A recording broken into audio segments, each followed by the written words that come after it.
And today I have an incredible privilege to introduce Victor Gama. Well, before that, I think I have to do kind of the protocol. let me take. And I would like to kind of say thank you to all of the institutions and people that helped this event today, but also not just the event today, it's promoting African studies and African art and in the context of IU. I think it's very important. But before I wanted to introduce, say thank you to Ghent University in Belgium to be so generous in helping with Victor to come here. Conrad Stroken, who is the director of the Center for Anthropological Research of Effect and Materiality, also a PhD advisor, Victor, PhD in music at the School, African Studies as well, and the art history. But also, I think names that had to be, acknowledged in public, and I think I would like to dedicate the kind of in my personal to Rita Grunwald, the visit and the presentation from Victor, who died last week, and I was the person who. The reason I am here is because of her. Anyway, Tavi Anhern, who is the Deputy Director of the Center for African Studies, Director of African Studies. The Tavi and Beth, they never say no. I think that is an incredible quality that is very difficult to find, at least with me. It's almost impossible in IU. But put these two of them in a kind of superheroines in my universe. Marilyn Stepp, who is not here, but also that is the kind of the machine behind the screen that no one see it, but nothing can happen without her. And Amelia Berry in the art history department also is the other person that kind of make things running. I always think the best introduction you can make about someone is because well. I've been friends with Victor for more than 20 years. 27 years, I think is exactly. That is a long time. And also we worked together before. I was doing a film, and Victor was also invited to be the composer for the score for that film. And this is how we met in Brussels, and we traveled together to Puerto Valley in Angola. And I think friend is not really a term that really defines our relationship. It's it's my brother, it's family to me, and his wife and kids, similar to my family to him. Also, the other importance, not just to have this incredible human, quality, is Victor as an artist, Victor as a thinker, Victor as a musician, Victor as a composer, Victor as someone who makes instruments that they are shaped and informed by African culture, African history, and African languages. And I think that it's very difficult to combine in someone who is active, participating and changing the way we engage with Africa. They have all the different, what I call interfaces, as creative interfaces that change the way we experience, Africa as a whole. And I think Victor today will kind of give you a tiny, will open a tiny window into his creative work, and I hope we can enjoy his incredible work. Welcome to you, Victor. Thank you very much. Thank you. I have words, so thank you to all of you and to those that Barbara mentioned, so that I won't repeat. So today's talk, I'm going to talk about how the instrument can become part of the writing process or the scoring process. So we're not considering a score as just a two-dimensional, but including three-dimensional object into the score. And this is an object that is also a container of meanings, of symbols, of myths, cosmologies, etc., narratives. And so the object is shaped by this, all of these elements put together. So in a way, the process of composing or creating music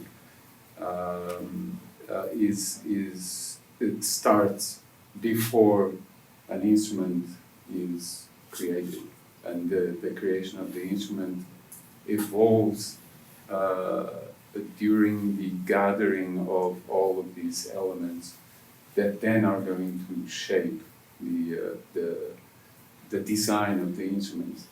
So in a way, we are kind of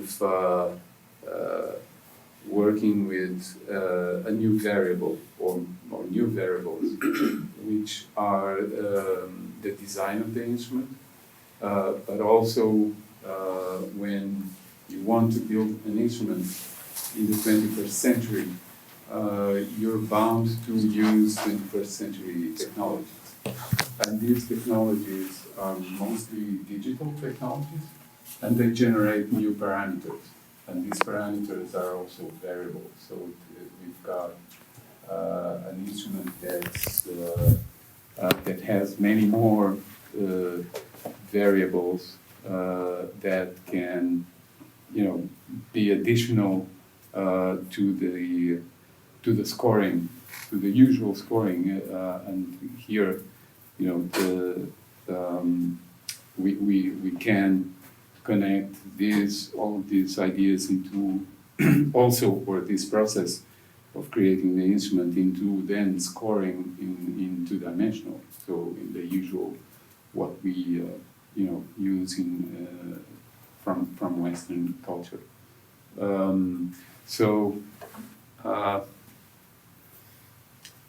I always like to mention John Maeda, who you probably might know, that the post-digital generation, and we are reaching this post-digital time, refers to the growing few who have already been digital and now want to be, go back to being, let's say, more analog. But it's a different analog now. And so the idea is that in the late 70s, early 90s, we entered this era of digitalization or digitization. There are two distinct terms, where the musical instruments became virtual, became digital, or they were either recorded and transformed into digital libraries, and that's still going on because these have been evolving,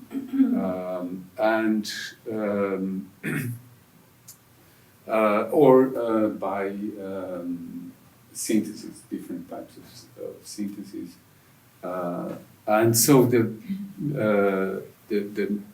object, the musical object, or practically all musical instruments that we know have been converted into digital libraries, and they can be used virtually.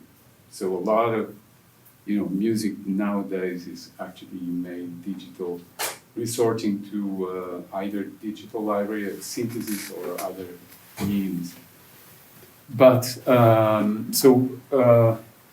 the same, and this is more or less my research, or my argument, is that digital technology also allows us to rematerialize the object. That means that nowadays we work with physical instruments. Sometimes they are they can be electronic instruments, so digital instruments, or hyper instruments, augmented instruments, physical instruments that have been augmented by the use of effects or electronics. But in this case, I think that by including the process of creating the instrument based on the concept, the conceptual domain. So all of these elements that inform a composition or a creative process where you're going to end up with a piece of music. And then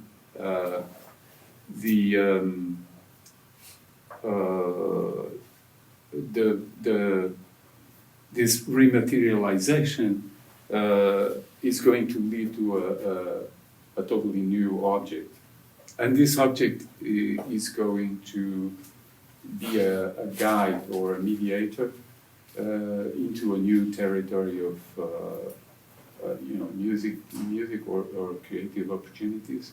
So you're going to discover quite a new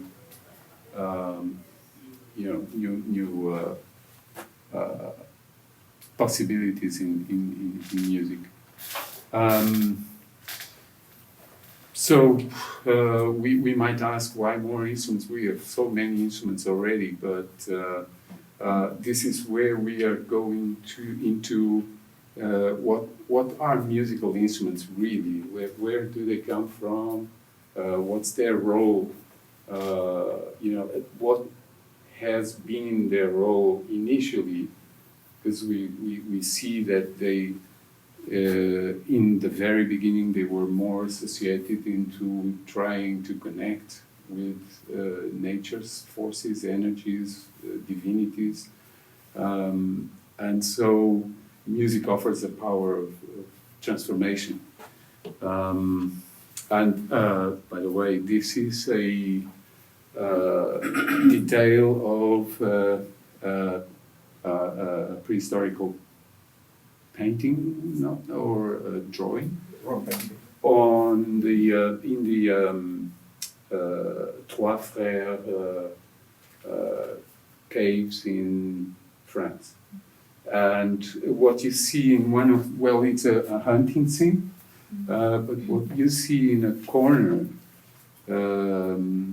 while spread out the drawing, is there are people hunting with bows and arrows. In one corner, there's this figure that has the bow in the position of the mouth bow, and it's covered with skin, and the legs suggest that this person was performing a dance and some kind of playing, some kind of performance. Well, the bow has survived. We still use it. This is actually a musician that I recorded in Angola, in southwest of Angola, in Benguela. And the Tsikai project is a project that's online. You can consult, go in, and it's geo-referenced, so it's based on a Google Maps of Angola, where you will see tags, and you can click and the window opens. And a lot of the instruments throughout the interior of the country are still created by the musicians. usually they are children or young people that want to make music. They don't have access to buying instruments, and they make their own instruments. So this is a percussion, almost like a drum set, because it makes probably all of the sounds of a normal or standard drum set. And you will also be able to see it on the Tsikaya project. And this is an instrument that I would say this is almost like a frozen fragment of the contemporary history of Angola, because it reflects the conflict that happened there in the 80s and throughout the 90s. Particularly that area was invaded by South Africa, by the apartheid South African army in the 80s, and the area around the village of Xangongo is to this day still littered with remnants of debris, and this is a ammunition box. It's been, these were 3 bullet holes. They go through the box, and there's a big hole there on the side, this was done by children, and what they did was transform this into a kind of a little harp-like instrument, but it's very powerful in the way that it speaks of how these children that didn't have any other materials transformed an object of violence, war, into a non-violent instrument. And there are several other instruments like this.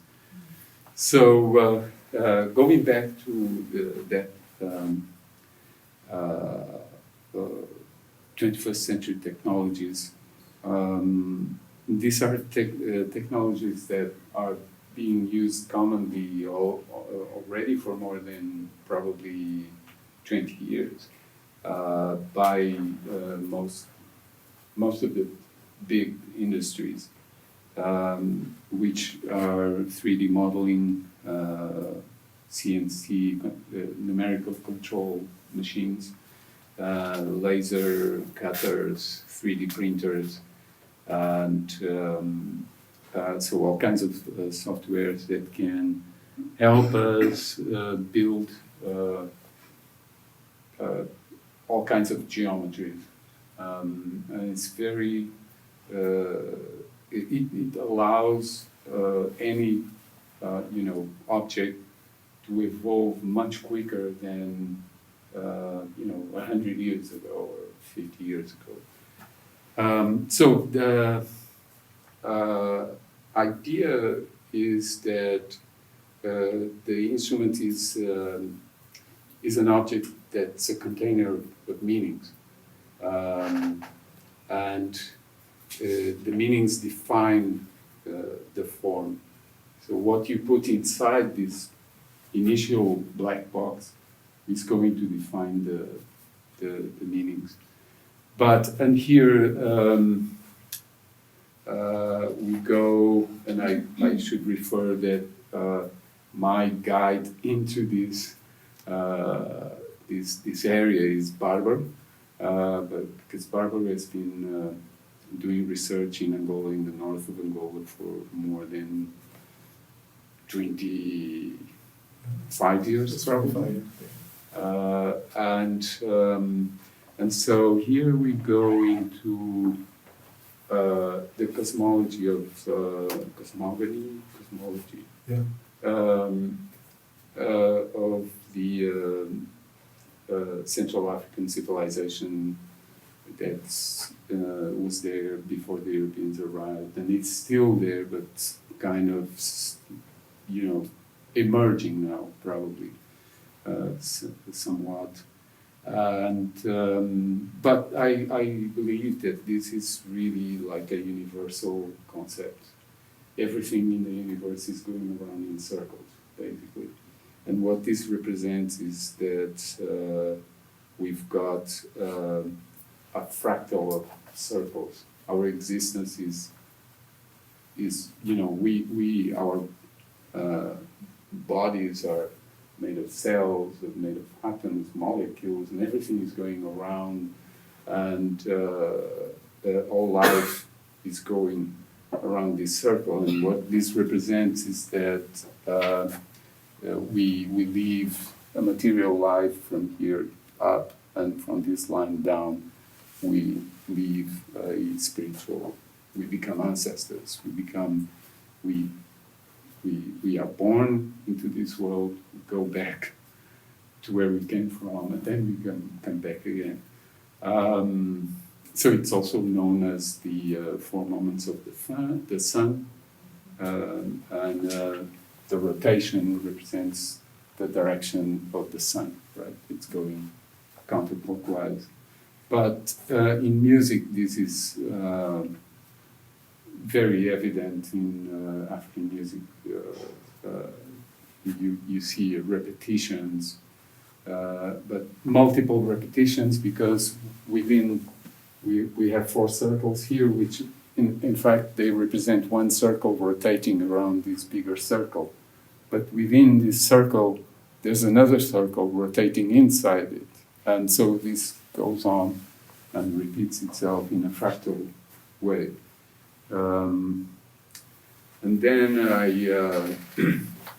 this is a picture by Barbara. Yeah. And it's a very good example of an object that has variable design, although it goes much deeper, because it's an interface between the upper part of the dikenga and the lower. And it's kind of the channel that connects these two, right? The Mukula line, right? So we've got the Kalunga, the horizontal, and the vertical is Mukula. And the Mpungu is an object that's, can we say manipulated or managed? Managed, yeah. By the Tatanganga. And whenever someone needs assistance, he or she has to tie a knot into this bundle, and that represents a contract. And that contract has many meanings. So it's about the problem that this person is trying to solve.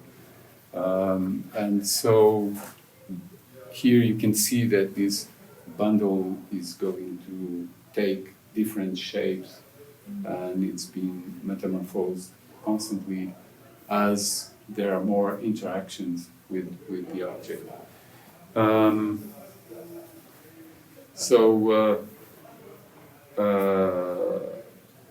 So the idea is that when you're creating your own instruments, you're basically gathering your symbolic system and then working from there by creating also the instrument. The instrument becomes an interface into this new territory that you're now going to explore. Because one of the things that happens when you create an instrument, you realize then that you not only you have to learn how to play it, but you have to be constantly, working on it, because it doesn't arrive perfect. It's got many problems. Acoustics of instruments are a complex thing. They rattle. You have to constantly try to evolve. So some of the instruments that I've created, they are going through several versions, because that's the, you know, the main aim is that they become real instruments instead of just instead of sound sculptures, for instance. So the toha, which is the first instrument I'm going to talk about, and it's kind of there are two. Oops, what happened? Did I say something wrong?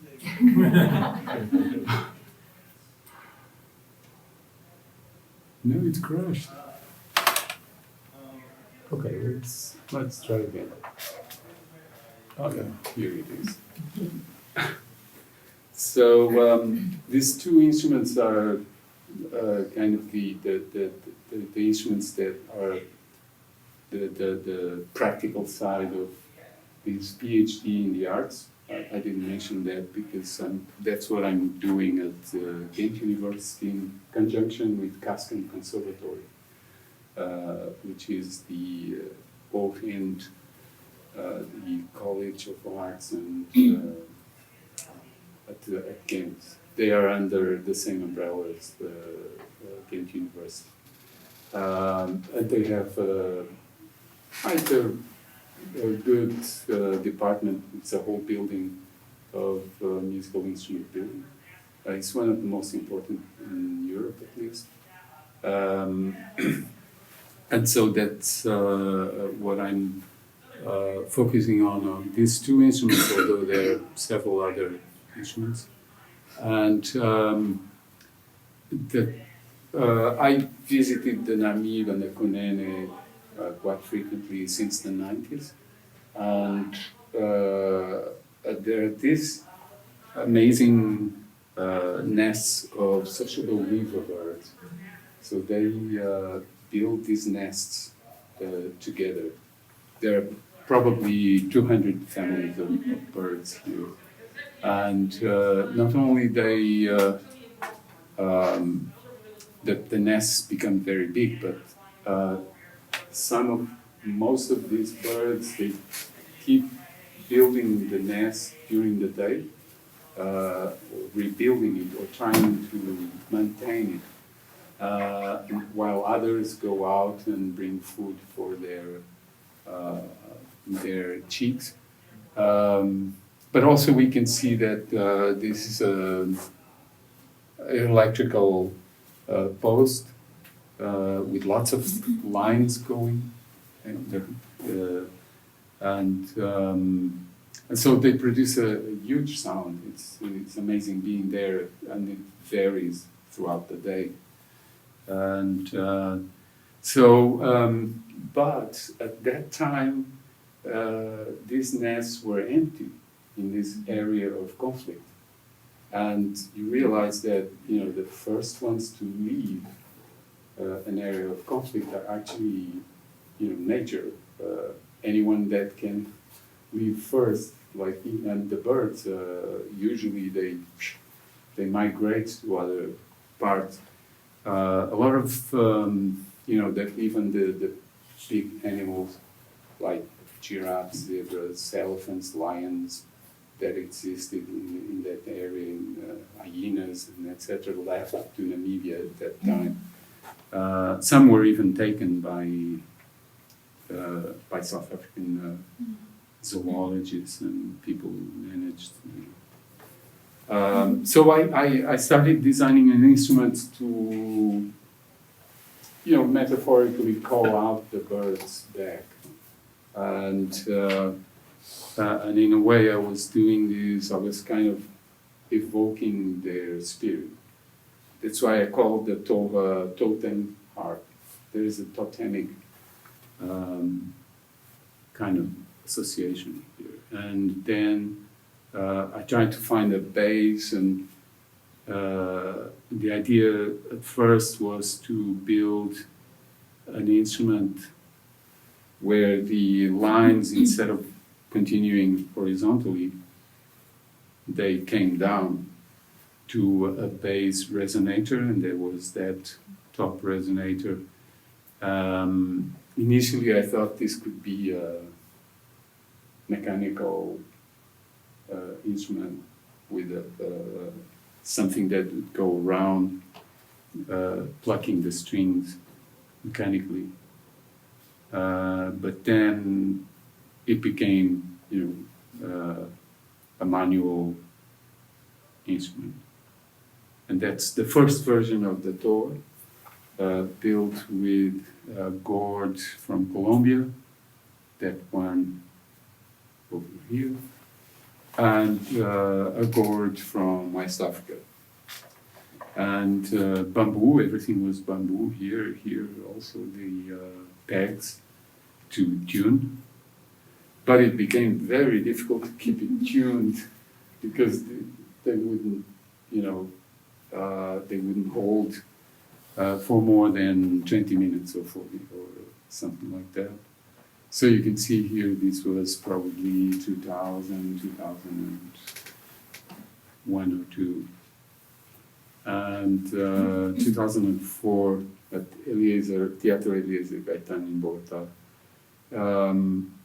It has 2 sets of strings, so it can be played by 2 musicians.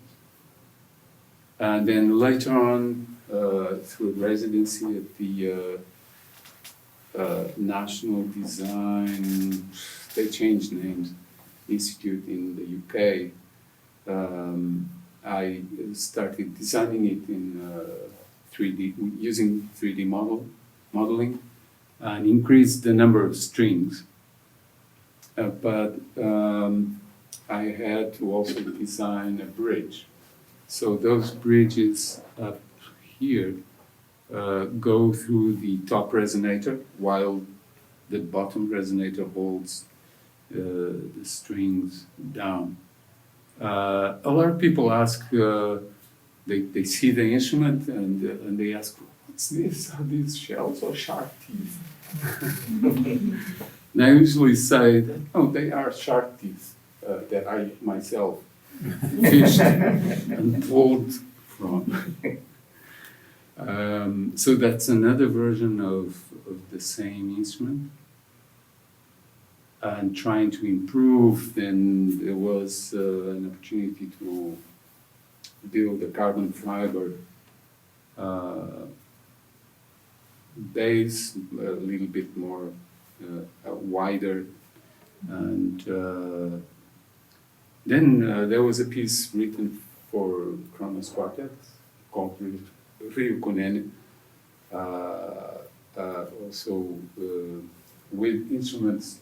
The first weapons instruments that you saw, that I showed you, they played them. And the toa right there, and the akrux, this instrument here. And that was Carnegie Hall, which was nice. And there were and there are still a few issues to sort out. So I went back to wood.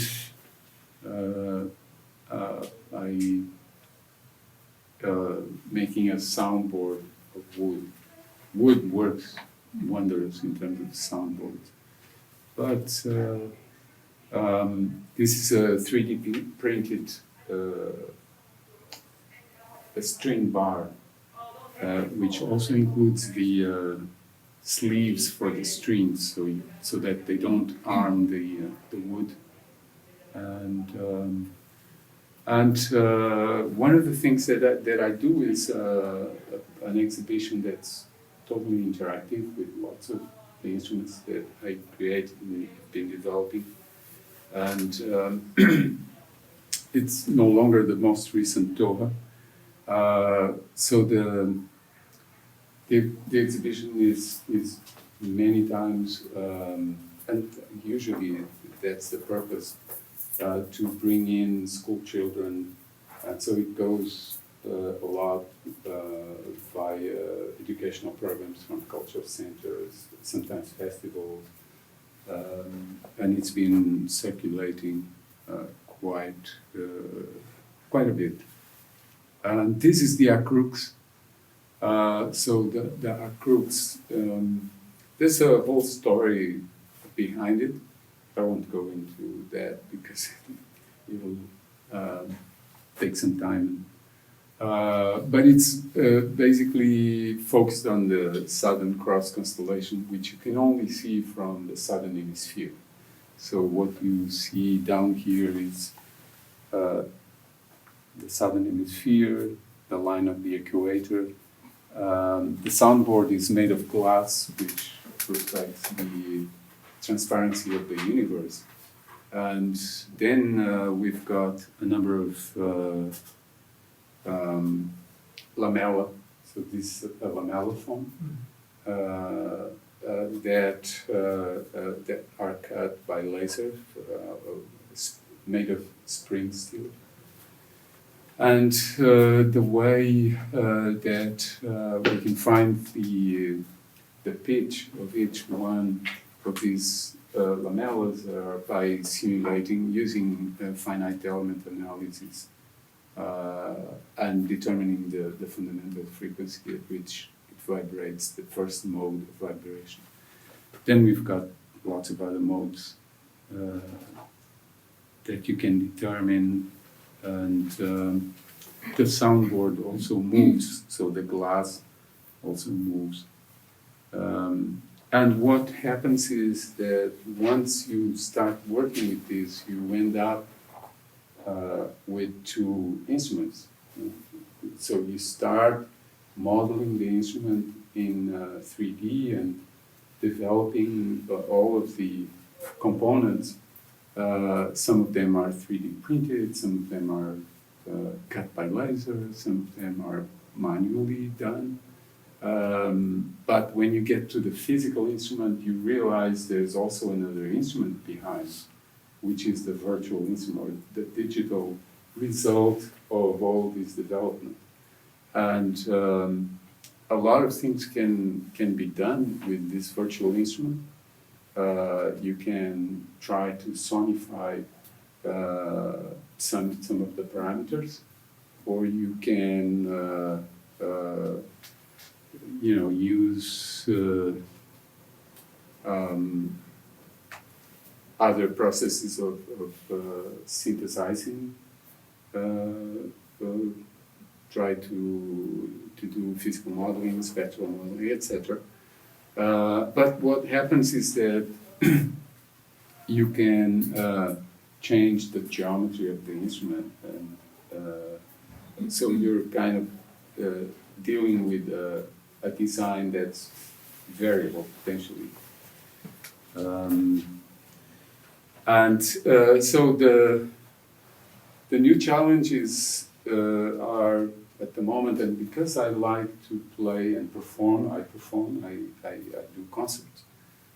Last week I had two concerts with students from the Conservatory of Lisbon. And one of the things that I want to arrive to is how I can be playing and at the same time, in real time, access the virtual instrument. This is proving a bit more complicated than initially, but we've got a lot of tools nowadays, like softwares that can help us. For instance, using Max MSP or through Ableton Live, which is a software that is very used by a lot of electronic musicians or non-electronic musicians. So these are a bit like some of the questions that I'm posing in my current research. Can the instruments be like a living organism? It's not so much like that, but that you can and I think there is a picture on that. No. But we can include, for instance, sensors into the fabrication process, and I've tried doing that. I'm more or less on this phase where what can we do to, come up with a way of, instead of having a controller outside the instrument, integrating the controller into the instrument itself. So by, for instance, touching part of the instrument and you continue playing, but you're now manipulating part of the virtual instrument. So, I think this basically, if you want to, we can go straight into Q&A. Thank you.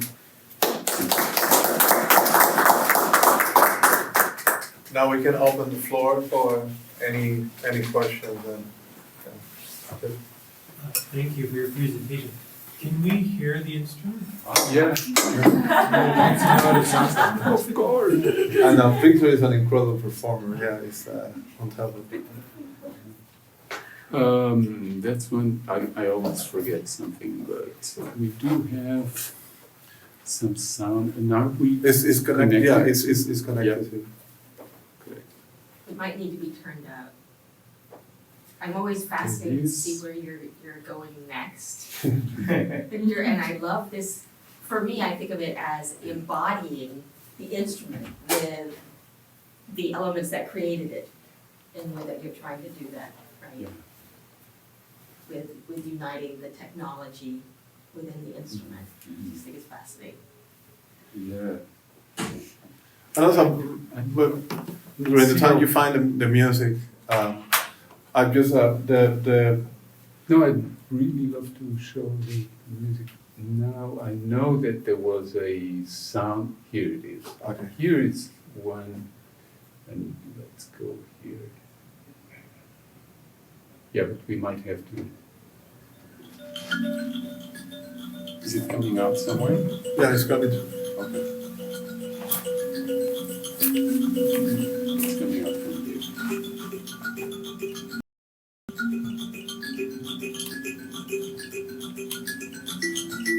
So this is an example of the Dikenga way, very direct representation. Circle first, and now.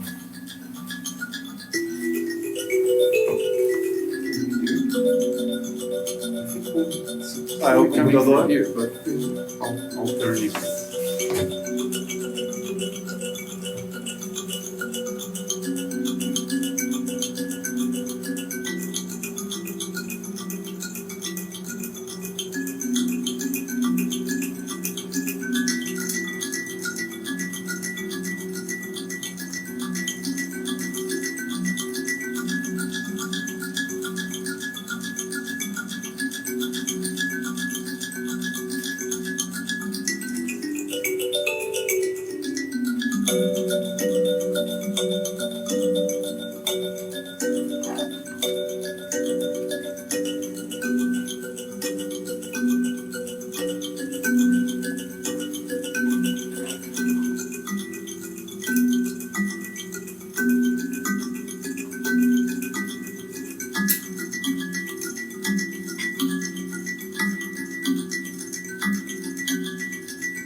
You have the Toha. A sample from the Toha. So you have. Yeah, Toba. Yeah, but So, I think the best is that we go to Spotify. down.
That's with the door.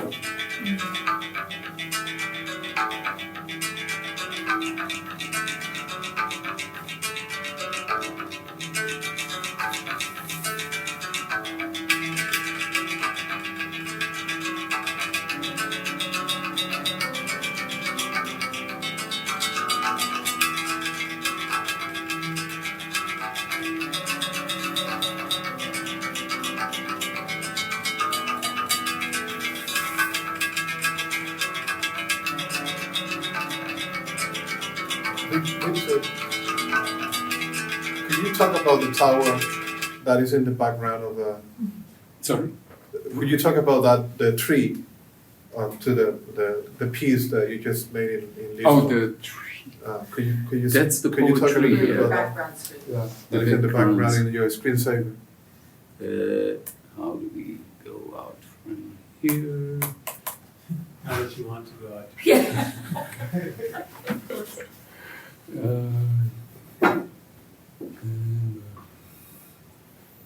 Maybe the X on On the corner of the X. Yeah, everything became really, really small, and it didn't work.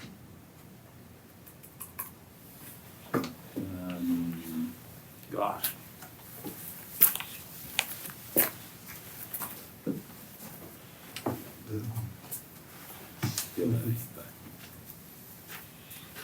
No, okay, go for sure. Okay, but.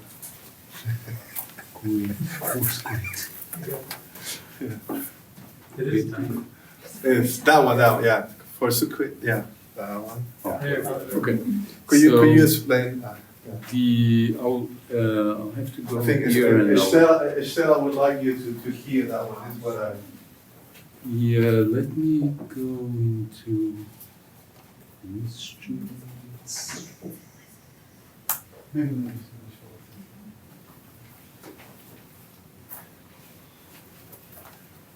So that's the website of the Instruments project, and we go into poetry. The poetry, yeah. Yeah, so the poetry is a tree that's made of symbols. The leaves are symbols and they play with the wind. But each symbol is associated to a poet, a living poet from the Lusophone countries, including East Timor, Saint Tomé and Príncipe, and all of the other countries. And so there's an application, so that the poetry is currently in the area of Lisbon, at the municipality of Oeiras, in Passo de Arcos, in a park. And the application is this one. It's a web app, so people arrive there, they see this, and there is a plate there with a QR code. They can scan it, and they land onto this application here. And when they touch one of these, they hear the sound. And now, I mean, this should be bigger. So this here should be a lot bigger. I don't know why. And you can read the poem, or the poem also is You recorded? can read in many cases. I mean, I contacted all the poems. We have 60 here. And some of them preferred not to send any audio, but some did send, or some were not, didn't respond to that. But we've got, for instance, Mariana Yanelli, who is very well known in Brazil at least, and she. Sou o poema tresmalhado que lobo traz à boca, como prêmio de passeio ao campo. Vive em mim o irmão mais velho, debruçado sobre o chão, cavando com as unhas. Aqui uma cidade se levanta, força e música, já a prostituta distribui os seus encantos. uma primeira espada deslizando e ao deserto indo, que seca todo pranto. Morre aqui eternamente o ladrão do fogo, morre Abel. I'm going to show you one of my favorite Angolan poet. He's not well known, he's not published, but he's an amazing, he's more into spoken word and, what's it called?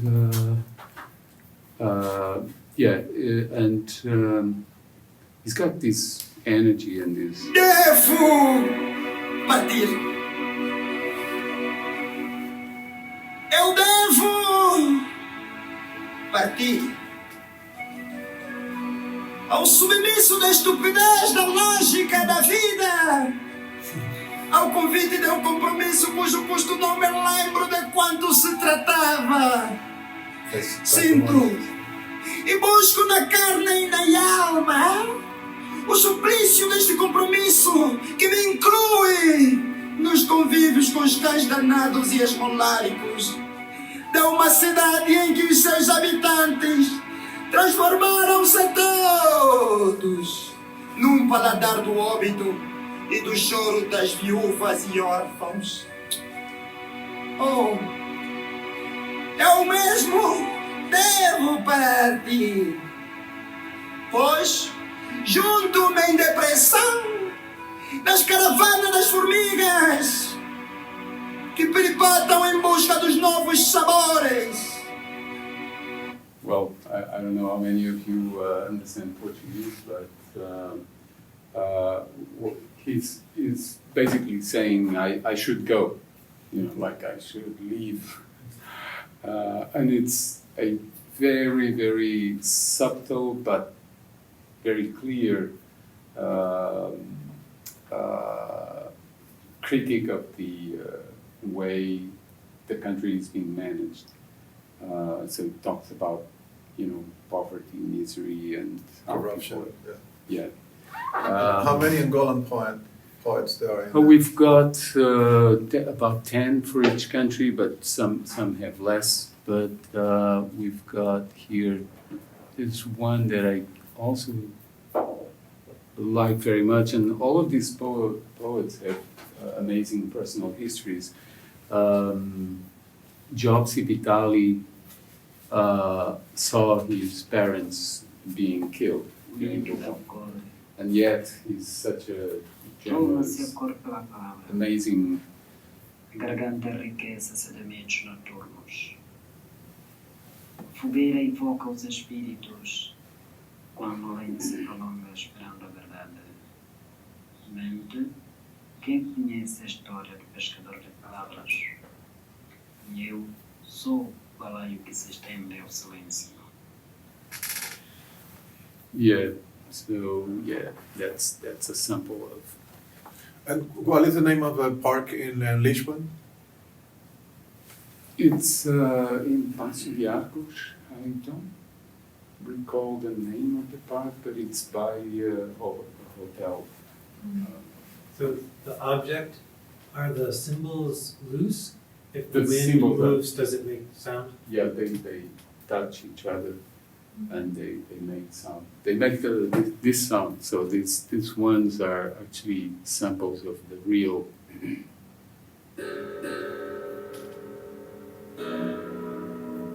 And there is a video of this, which let's go back to the instruments website. We could see this video. Let's see if we can. So there's a series now of trees, but this one is the first one. So there are more than throughout this. Well, they're not. They're more in project, still in yeah. But you see some of the references for the design of the tree. I realized that a lot of trees are quite tubular. So.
Mito da cor. Toma-se a cor pela palavra. A garganta enriquece-se de bichos noturnos. A fogueira invoca os espíritos. Quando o lenho se prolonga esperando a verdade. Só que eu cansei de falar da dor, da resistência, do arrepio que eu sinto no toque do tambor. Resiliência. Quero falar sobre existir. E para cada pessoa que menospreza a minha grandeza, a minha revolução é sorrir. Hoje eu quero mais. Eu já sei que eu carrego no sangue a força dos ancestrais. África. Quero o silêncio para descansar nele todos os ruídos do mundo. Quero o silêncio para ouvir a música mais bela da vida, a melodia do teu coração.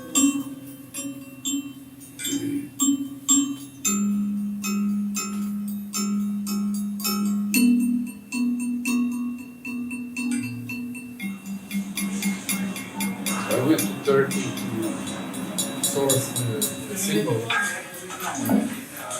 They allowed me this, they allowed me to film what I think the symbol, which is technique used for centuries.